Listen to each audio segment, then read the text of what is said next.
क्या आप भी मानते हैं कि रावण के 10 सिर थे? यदि आप ऐसा मानते हैं तो आप बिल्कुल गलत हैं।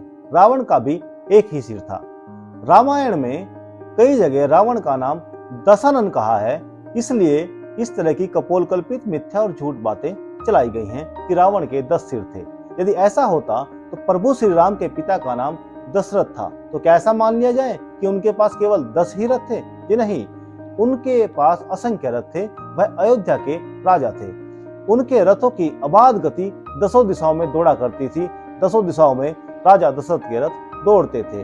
ठीक उसी प्रकार से रावण का नाम दशानन इसलिए कहा गया है क्योंकि लंका की 10 दिशाओं में रावण की आवाज गूंजती थी। 10 दिशाओं में रावण की आज्ञा का पालन होता था।